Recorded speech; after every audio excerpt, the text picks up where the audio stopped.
اللہ کے کن فرمانے کی دیر ہے، منزلیں تو کیا نصیب بھی بدل جاتے ہیں۔ اس کے کن کہتے ہی تم فیکن کے نظارے دیکھو گے۔ ہم جو سوچتے ہیں وہی ہمارا مقدر ہوتا ہے۔ اچھا گمان رکھو، اچھا گمان رکھو تو سب اچھا ہوتا چلا جائے گا۔ وہ بھی ہوگا جو کبھی گمان بھی نہیں کیا ہوگا، لیکن جب ہم یہ سوچ لیتے ہیں کہ یہ کام اب نہیں ہوگا تو واقعی وہ کام جو بے حد آسان لگتا تھا کبھی نہیں ہوتا۔ اللہ کبھی بے سہارا نہیں چھوڑتا اپنے بندوں کو، بلکہ وہ تو خود سہارا بن کے سب راہیں کھول دیتا ہے۔ اس کے لیے تو کچھ مشکل نہیں، پھر چاہے راستے کتنے ہی دشوار کیوں نہ ہو۔ ہم اس کی مصلحتوں کو کبھی نہیں سمجھ سکتے، وہ کب کیسے کہاں سے ہمارے لیے وسیلہ بنا دے گا سوچ ہی نہیں سکتے۔ مجھے بس اتنا پتہ ہے اللہ سے جب کچھ مانگتے ہیں، کسی چیز کی بھیک مانگتے ہیں تو وہ عطا کر دیتا ہے، رحم کر دیتا ہے۔ یہ سوچ کے ہی ہمارا دل خوش ہو جاتا ہے۔ جتنی بار ہم دعا مانگتے ہیں اتنی بار نصیب بدلتے ہیں۔ اللہ نے اگر دل میں کوئی چیز ڈالی ہے تو جان لو نصیب میں بھی وہی لکھے گا۔ وہ تو رشک کرتا ہے جب تم صرف اس سے ہی مانگنے جاتے ہو، اس کے آگے ہی ہاتھ پھیلاتے ہو۔ اتنا یقین رکھو وہی پاک ذات عطا کرے گا، بس تمہارے مانگنے کی دیر ہے وہ کن کہہ دے گا۔ اللہ کو پکارو اور رو رو کے اپنی چاہت پر راضی کر لو۔ وہ تو بس تمہارا آنا اور تمہاری تڑپ دیکھتا ہے۔ بار بار در پر جاؤ گے تو ہی دروازے سب کھلیں گے، ایک بار جانے سے دروازے نہیں کھلا کرتے۔ ہمارے یقین کا امتحان تب شروع ہوتا ہے جب حالات ہمارے بالکل برعکس ہو جاتے ہیں۔ تب پتہ چلتا ہے کہ انسان کا یقین اب بھی قائم ہے یا نہیں، کیا اب بھی ویسا ہی اندھا یقین رکھ کے دعائیں مانگے گا۔ بس صبر کرنے کی دیر ہوتی ہے، انسان کے دل سے ہر شے کی طلب بالکل ختم ہو جاتی ہے۔ اللہ کی طرف سے ہر رکاوٹ میں تمہارے لیے حفاظت چھپی ہوتی ہے۔ ہم تھوڑا بعد میں اس بات کو سمجھتے ہیں، وہ تو بہت ہی مہربان ہے، ہمیں کبھی مصیبت میں ڈال ہی نہیں سکتا۔ ممکن ناممکن تو ہماری سوچوں میں ہے، اللہ تعالیٰ کے لیے تو سب کچھ ممکن ہے۔ وہ تمہاری چاہت اور تڑپ کو بخوبی جانتا ہے، تبھی تو تمہارے لیے معجزے کرتا ہے۔ تمہیں لگتا ہے کہ پہلے لوگوں کو آزمائش نہیں ملی، ایسا ہرگز نہیں ہے۔ وہ آزمائشوں سے گزرے، حتیٰ کہ انبیاء کرام بھی آزمائشوں سے گزرے۔ شیطان تو گمراہ کے لیے تیار رہتا ہے، وہ انہیں بھی گمراہ کرنے کی بہت ہر بار آزماتا ہوگا، مگر وہ نفس پر قابو رہے، وہ نیک تھے اور تم بھی اس کے بندے، اور وہ مایوس نہیں کرے گا۔ وہ شہنشاہوں کا شہنشاہ تمہاری ایک آواز پر سب عطا کر دیتا ہے اور تم اس کی کسی پکار پر لبیک نہیں کہتے۔ کبھی اس کے رنگ میں خود کو رنگ کے تو دیکھو، سارے رنگ پھیکے لگنے لگیں گے۔ خود کو اس کا بنا کر تو دیکھو، ساری دنیا تمہیں مطلبی لگنے لگے گی۔ کبھی اس کی سن کے تو دیکھو، تمہیں ساری دنیا کی آوازیں بے معنی سی لگنے لگیں گی۔ جب تم غم سے پریشان ہوتے ہو، جب تم اللہ سے دعائیں کر کے آنسو بہاتے ہو، جب تمہیں لگ رہا ہوتا ہے کہ سب ختم ہو گیا، جب تمہیں لگ رہا ہوتا ہے کہ تمہاری دعاؤں کو سنا نہیں گیا، جب تمہیں لگ رہا ہوتا ہے کہ اب جواب نہیں آئے گا، تب اللہ تعالیٰ تمہیں دیکھ رہا ہوتا ہے، تمہاری دعاؤں کو سن رہا ہوتا ہے کہ میرا بندہ مجھے کتنے پیار سے بلا رہا ہے، کتنی محبت سے دعائیں مانگ رہا ہے۔ اور اگر تمہیں پتہ چل جائے نا کہ اللہ تعالیٰ نے تمہارے لیے کیا اجر رکھا ہے تو تمہیں کسی چیز کا غم نہیں ہوگا۔ تمہیں آزمائش چھوٹی لگنے لگے گی اور اللہ کی محبت غالب آ جائے گی، مگر ہر چیز کا وقت اللہ تعالیٰ نے مقرر کر دیا ہے، تو تم بھی دعا کرو اور بہترین وقت کا انتظار کرو اور نصیب سے نہیں گھبراؤ۔ وہ تو اللہ کے ہاتھ میں ہے جو تم سے بے انتہا محبت کرتا ہے۔ ہم اپنی آدھی ادھوری ٹوٹی پھوٹی باتیں لے کے اللہ کے پاس جاتے ہیں، ہمیں ادھورا رہنے نہیں دیتا، ہمیں سنبھال لیتا ہے، ہمارے معاملات کو سنبھال لیتا ہے۔ اللہ کچھ بھی ادھورا نہیں رہنے دیتا۔ تم اس سے مانگ کے تو دیکھو، وہ سب مکمل کر دیتا ہے۔ جب مشکلات بڑھ جائیں، جب دل پر بوجھ زیادہ ہو جائے، تب آنکھیں غم سے نم ہو جائیں تو یاد کر لینا، ہر مشکل کے ساتھ آسانی ہے، اور اللہ تعالیٰ کسی کو اس کی برداشت سے زیادہ نہیں آزماتا۔ اور یہ بھی کہ صبر کرنے والوں کے لیے بے حساب اجر ہے۔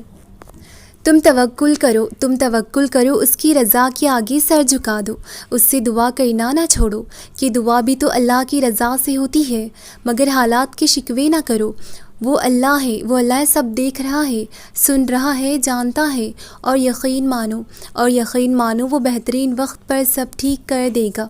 دعائیں بھی قبول ہوں گی، دل کو سکون بھی مل جائے گا، اللہ کی محبت اور ساتھ بھی ملے گا۔ بس توکل سے دعا کرو۔ اللہ تو ہمیشہ سے تمہارا ہے، تمہارا تھا اور تمہارا ہی رہے گا، بس تم ہی نہیں سمجھ پاتے۔ کوئی شخص یا کوئی ایسی چیز جو تمہیں اللہ سے دور کرے وہ تمہارے لیے کبھی بہتر نہیں ہو سکتی۔ جو راستے تم خود بناتی ہو وہیں تک منزل ختم نہیں ہوتی کہ تم نے جو اللہ سے مانگا تھا اور وہ تمہیں نہ ملی تو تم یہ سوچ لیتے ہو کہ اب میں کبھی اپنی مانگی ہوئی چیز کو حاصل نہیں کر پاؤں گی، پر تم یہ کیوں نہیں سوچتے؟ وہ ذات تو لامحدود ہے، وہ لا حاصل چیز کو حاصل بنا دیتا ہے، وہ ناممکنات کو بھی ممکنات بنانے پر قادر ہے۔ زندگی کئی راستوں اور پریشانیوں ڈال کر ہی تمہیں تمہاری چاہت تک لاتی ہے۔ اللہ تمہارے حالات اور تمہاری پریشانیاں تب تک نہیں بدلتا جب تک وہ تمہیں ان چیزوں پر بھی تمہیں راضی نہیں کر دیتا جو چیز تمہارے لیے بہتر نہیں۔ اللہ جو دے اس کی رضا میں راضی ہونا سیکھو۔ اللہ کے نزدیک صبر کرنے والے بندے بہت پیارے ہوتے ہیں، تو دعا کرنا کبھی نہ چھوڑنا ان چیزوں کی جو تمہیں نہیں ملی، اور صبر کرنا اپنی آخری سانس تک، اور مانگتے رہنا، کیونکہ اس کی معجزوں کی کوئی حد نہیں۔ وہ اللہ ہے نا، وہ تمہیں کبھی ہیرے کی جگہ کوئلہ نہیں دے گا۔ ہر تکلیف سے گزرنے کے بعد، لوگوں سے ٹھوکریں کھانے کے بعد پھر جا کر تم اللہ کی طرف آتے ہو۔ اس کی محبت اس وجہ سے حاصل نہیں ہوتی کہ وہ آپ کی مانگی ہوئی چیز کو نہیں دیتا، بلکہ وہ بندے میں خود کے لیے احساسات، صبر، توکل، یقین اور امید دیکھا کرتا ہے۔ تب جا کر اللہ اپنی محبت، رحمت اور برکت سے نوازتا ہے۔ تنہا راتوں میں جب روتے روتے سجدوں میں گر جاتے ہو، وہ اپنا بنا لیتا ہے، کیونکہ اس وقت تمہارے دل میں اس کے لیے نہ تو کوئی میل ہوتا ہے اور نہ ہی کوئی اللہ کے متعلق شکوہ شکایت۔ آخر کار گڑ گڑا کر بھی بندہ اللہ کے در پر آ ہی جاتا ہے۔ بندہ جاننے لگتا ہے میرا نصیب بنانے والا اللہ ہے، وہ چاہے تو پل بھر میں نصیب بدل دے گا، کیونکہ وہ ہر چیز پر قادر ہے۔ اسی لیے انسان سے محبت کرنے سے کچھ حاصل نہیں ہوتا، اور اللہ سے محبت کرنے سے، اس کی عبادت کرنے سے جنت کا ٹھکانہ مل جاتا ہے۔ اللہ یقین والوں کے لیے راستے بناتا ہے، اور جانتے ہو یقین والے کیسے ہوتے ہیں کہ جب ان کی دعائیں بھی ان کی مخالف ہو جائیں وہ تب بھی اللہ سے مانگنا نہیں چھوڑتے۔ ایسا یقین کہ جب ان کی ساری دنیا ان کی آنکھوں کے سامنے بکھرتی ہوئی دکھائی دے رہی ہوتی ہے اور وہ تب بھی آسمان کی جانب دیکھ کر کہتے ہیں ہمیں پتہ ہے تو ہمیں تھام لے گا۔ تو بتاؤ پھر کیا تم اتنا یقین رکھتے ہو اس پر کہ اپنی منصوبوں کو اس کے منصوبوں کے لیے ترک کر دو؟ نہیں، تم تو فوراً ڈر جاتے ہو اور پھر زور زور سے کہنے لگتے ہو کہ اللہ نے میری دعائیں تو سنی ہی نہیں، بھول گئے ہو۔ اللہ کہتا ہے کہ تم کیا سمجھتے ہو کہ تم کہو گے میں ایمان لایا اور پھر تم آزمائے نہ جاؤ گے؟ جان مارنی پڑتی ہے تب جا کے اللہ ملتا ہے، یقین کی کڑی آزمائش کاٹنی پڑتی ہے پھر جا کر معجزے ہوتے ہیں۔ تو پھر یقین رکھو ایسا یقین کہ اگر اللہ تمہیں دائیں جانب چلنے کا کہہ دے تو تم چل دو، یہ جانتے ہوئے بھی کہ تمہاری چاہ بائیں جانب ہے، پھر دیکھو کیسے وہ بائیں کو دائیں طرف لے آتا ہے اور تمہیں اس راستے سے اپنی قدرتیں دکھاتا ہے جہاں سے تمہیں کچھ بھی ملنے کی توقع نہ تھی۔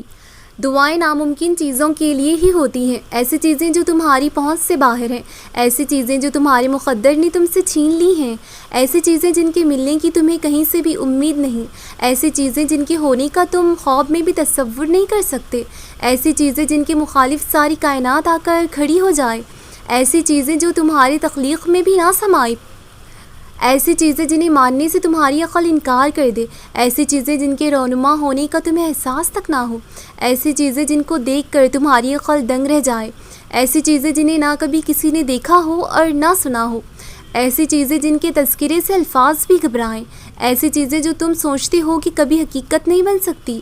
دعائیں وہ معجزہ ہیں جنہیں تمہارا نصیب بھی نہیں روک سکتا، دعائیں وہ کن کا سوال ہیں جنہیں اللہ کبھی رد نہیں کر سکتا، دعائیں تو پھر ان چیزوں کے لیے ہی ہیں جو دسترس سے نکل جاتی ہیں، بس ایک صدا کی بات ہوتی ہے اور ہر کھوئی ہوئی چیز واپس مل جاتی ہے۔ تمہاری دعائیں ہی تمہارا مقدر ہوتی ہیں، اور دعاؤں کا لکھا تو نصیب بھی نہیں ڈال سکتا۔ جو بے جان کہانی میں پھر سے جان پھونک سکتی ہیں وہ تمہاری دعائیں نہیں تو اور کیا ہیں۔